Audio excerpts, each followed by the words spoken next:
Hello and welcome to another scrapbooking process video. It's been entirely too long and it feels so good to be back in the scrap room. I've been away tending to some family stuff and changes in my work schedule, and also had a little holiday in there. So thank you for your patience with me while I was away for a while. But I am back and ready to jump back into scrapbooking and my YouTube channel, which will be changing a little bit. I will publish a separate video that will talk a little bit about how my channel will be from now on. So I have these photos here. I accidentally printed two. I'm not going to use two. I thought since I printed them accidentally, I might use both of them, but it's not really conducive to kind of doing that kind of artistic look where you layer two of the exact same photos together. So I'm just going to use one. I'm using my Creative Memories trimmer to trim them down because at this point I don't know that I'm only going to use one of them. So I'm just trimming them down with a small white border around them, but I am going to end up using one of these frames. So these frames are from Pink Fresh Studio from the Let Your Heart Decide collection. And all the supplies that I'm using today are from a hip kit, an older hip kit. It's from February, I believe. I also have this pretty little studio box that I cannot wait to open. And you guys can find that video coming up on my channel very, very soon. So here I am just going through the papers that are left in this kit. I have used it a couple of times for some Patreon only pages that I did before I changed up my Patreon account. And yeah, so I'm thinking about using this neutral background. It has like a geometric shape on it, and it's very like I said, neutral. It has almost like a coffee look to it. It has like I guess a craft, a light brownish beigey kind of color on a white background. And that's my initial idea, but I'm going to quickly change my mind when another piece of pattern paper catches my eye. I love scrapbooking on pattern paper as my backgrounds. It's one of my go-to things, and I've really only recently started scrapbooking on cardstock. Now what I'm doing here is I'm just looking at a piece of tissue paper that I used on a previous layout from this kit, using the color kit from the same month. I believe it was February.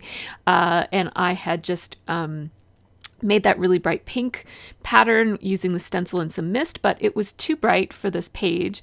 But I thought I might still use the pattern with a different color of mist for this page, but I'm not going to end up doing it after all. And so you just saw me taking a look at some of the supplies in the kit so that I can familiarize myself with what's in it and what I might want to use. I'm spelling out the word Cuban in these letter stickers. These are thickers, and they came in the kit. And then these are Pink Fresh Studio letter stickers. They're puffy letter stickers, and I'm going to spell out coffee below it.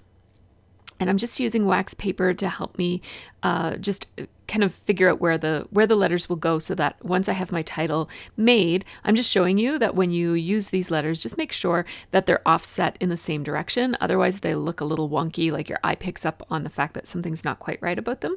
So it's especially important with the O's because they're symmetrical, so it's easy to make that mistake. So once I knew how big the word coffee was going to be, then I can just spread out the letters in the word Cuban so that the two words are center justified with one another. Cut the piece out of the wax paper, and now I can just play around with placement and decide where this title is going to go relative to my photo and the frame that will be going on it. I'm having a look at the embellishments, and I definitely want to use those rub-ons, and I'm pretty sure I want to use those wooden buttons, and I have a couple of different die cuts from the die cuts that came with the kit. I'm thinking about putting a piece of pattern paper that runs the whole width of this, like a horizontal strip, and then I thought, no, I think that might be too structured, and so I decided to instead do something else that you'll see in a second. But in the meantime, this pattern paper really caught my eye, and I thought, oh man, I would love to use this for background. And so let's make that happen.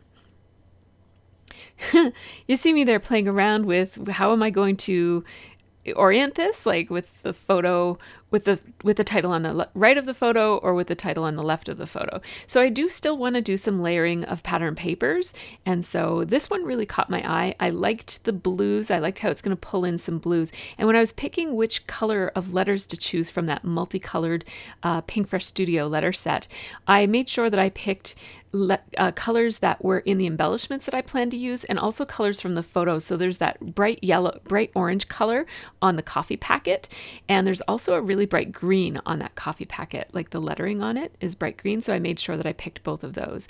Now my only problem here is that ending on that coral color with those stripes of colors on the background of that pattern paper, it's going to not provide enough separation between that pattern paper and then my background, which has also that coral color on it. So I just layered another strip of the paper with the blue side showing, just to give a little bit of differentiation between my background and then those swipes of color. Now, I would like to make a tag out of this polka dotted paper, and I'm kind of waffling between, am I going to use a tag I already have, like this one is really nice, or am I going to make a tag? And now that seems like too much brown, and it also seems like not enough contrast between the letters in the word Cuban and the tag. They're too similar. So I thought I'll just make a tag the exact same size out of this paper. I do have a couple of tag dies that would give you a nice crisp edge, and the tag die that I have has like a little stitched edge around it, and that would have been nice too, but I just decided to do it this way. It's easy enough to cut your own tag because it's just straight lines. I'm using my Stampin' Up! Trimmer for this, and that's my current favorite trimmer for full-size trimming. And then I'm going to use my Creative Memories trimmer just to get those two little angles off. I like my Creative Memories trimmer for precision work because I know exactly where it cuts. So there I have an identical tag, but just a different piece of paper. And now when I was cleaning up my scrap room recently, I found these seals that I had bought for certificates that I was making for a group I was running years ago when I worked at the hospital. And I thought they would make nice reinforcements. So for this tag, I pulled out a couple of punches because I wasn't sure which one I would use, but I ended up using my We Are Memory Keepers punch that it's just basically a standard sized office hole punch. And then I also used my 1/2 inch Stampin' Up! Punch. And when I layer those two, it makes a perfect standard reinforcer. Like it's exactly the same size as what a real reinforcer would be. And then I just had to open the little hole, like the little compartment on my hole punch, so that I could see where I was punching the overall hole that went through the whole tag. Now I'm just going to steal the string that came on that tag. And if I ever use that tag, I'll just put a new string on it. This was just me being lazy rather than finding a piece of string and cutting it to size. So now I decided to outline this tag just to give it a little bit more emphasis amongst the layers that it will be sitting upon. Double outlining it just really quickly. And I'll just put my piece of paper back. I use a piece of paper so I don't get stray marker marks on my Martha Stewart cutting mat, or not cutting mat, but my Martha Stewart craft mat, just because I don't want to have to clean it all the time. So it's easy enough to just pull out a big piece of scrap paper. And that Scrapbook and Cards Today scrap paper is really big. So even if I'm outlining a 12 by 12, I'm not going to go off the edge. Now I'm just going to use some washi tape to hold this photo into the frame. And that makes it easier for me to, move it around and decide where it's going to go. And now I'm pulling back the waxed paper and attaching the word coffee to my Thickers alignment tool. Any clear ruler would do for this. And now I'm just going to figure out where it needs to go based on the size of the word Cuban, and then it somehow ended up going on there crooked anyways, even though I used the tool. So there we go. Just going to spend a little bit of time scooching those around and tilting them. And I overcompensated there a little bit and ended up tilting it the opposite way, but that's okay. So now I figure the B is the middle letter, so I'll just put that in the middle and then space it all out. But what I didn't realize is that the A is wider than the U, or that I don't know, I did that wrong somehow, so I still have to scooch them all over. There we go. And now I'm thinking I'll attach these straight, so I'm using my grid mat to do that, and then I'm going to change my mind and pull it off and attach it on an angle so it looks just a little bit more casual. Here's what I mean, where I'm just running a little bit of blue along the bottom of where that coral stripe is, just to provide a little bit more definition and interest there. And now I'm going to tilt that photo because it just looked too lined up, and those lines on the background are all kind of wonky, they're not straight, and so I was just looking too much like I was trying to make it straight. So this gives it more of a casual feel. And now I know that I want to layer some embellishments behind this cluster of the photo and the tag. So I'm popping it up because I do want it popped up, but I'm only attaching it in the very center. So I didn't peel off the backings of the pop dots around the top and bottom edges. I just peeled them off in the center so that there's plenty of room for me to tuck things under there if I wanted to. Thinking about maybe adding a piece of tissue paper with that stencil misted onto it, but then I decided not to. It felt like I'm liking the way that it's looking, so I'm going to leave it. Now I'm going to mark this so that I can take it off and know where it's going to be, and then I'm going to decide not to do that. I'm afraid that I'm going to actually forget to erase the lines, and it occurred to me that I actually don't have to do that. This piece of layered papers and the photo and the title is all connected to itself, so it's no big deal to just move it back on to see where things are lining up. So I'm just going to erase those now while I think about it, and then I'll start cutting off the rub-ons that I want to use. These are from the Paige Evans Pink Paisley Paige Evans collection. I forget exactly what it's called, but it was in the February kit from the Hip Kit Club. And I'm just taking off some that look kind of interesting. I want these to be kind of like adding some interest to my background paper, basically. I'm trying to balance them so that, see how the happy has a frame around it, and then I put joy, that also has a frame around it. And now I'm going to take this love, and it's really big. I got to balance it off with the 2 frames that are already in there. So see how those 3 frames make a little triangle? I like that. And then I'm also putting some ones that look kind of clustery, like the one with the star on the top right hand corner, and then the one with the star and cluster of stars in the bottom as well. And now I just need to put a floral on the bottom because there's a nice pretty floral on the top too.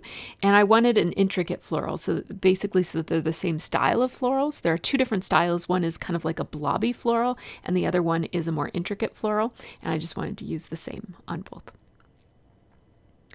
So I am now going to spend quite a bit of time putting down these rub-ons. And these rub-ons are really great quality. They come off really easily. I always take my time. Even I probably could have gone a little bit faster on this one because, as I said, they're good quality and they are coming off the backing and onto my paper very easily. But I still always take my time because you never know when a rub-on is going to be a little bit contrary. So I just always take my time. And just kind of, pull it off, and then I reinforce it with more pressing if it looks like it's not sticking to the paper.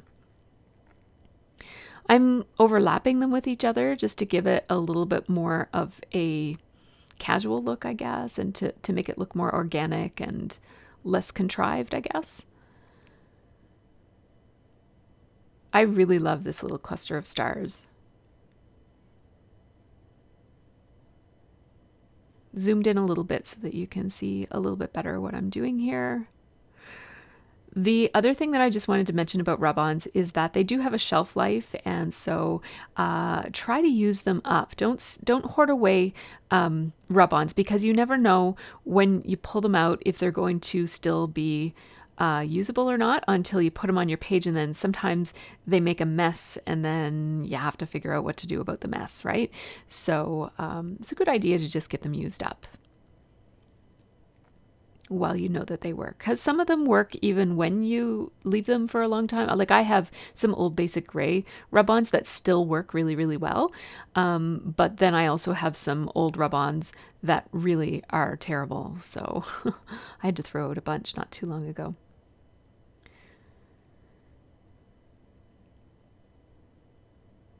So I love that little flower. It's so cute. And I wanted to attach it to something so it didn't look like it was just kind of growing out of nowhere, out of the air. So I just attached it to the edge of that love, the frame around the word love, so that it just looks a little bit more like it belongs.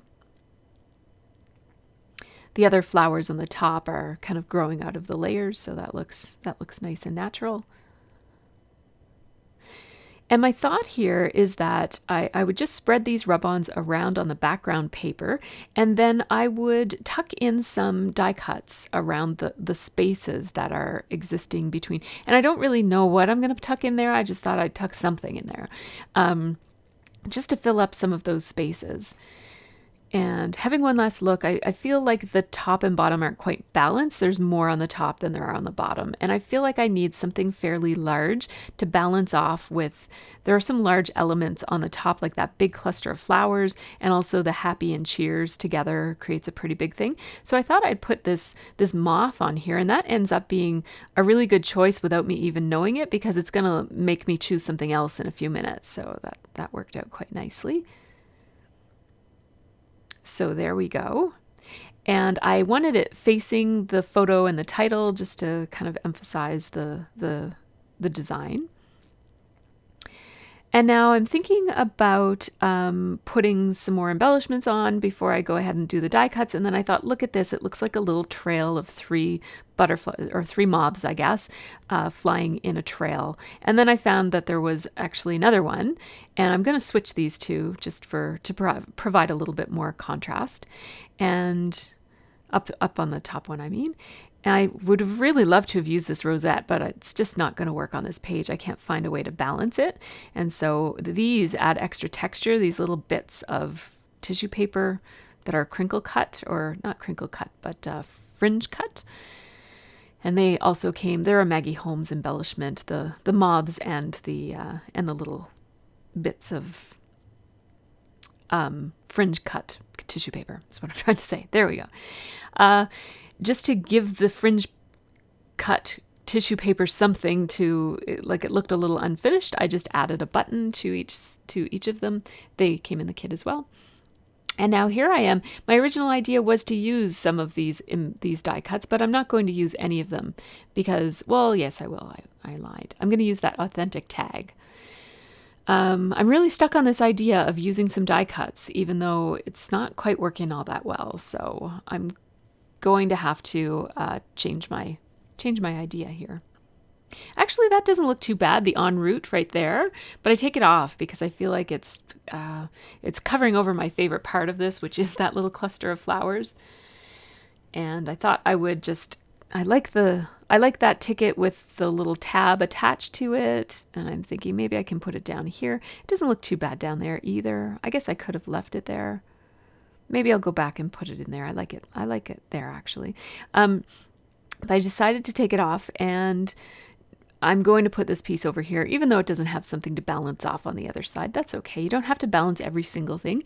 This authentic tag ends up becoming part of this lower right-hand cluster that includes the the fringe cut tissue paper, and the button. So it looks good. I like it there. And I'm just fluffing up the butterflies a little bit. Oh, they're moths. Sorry.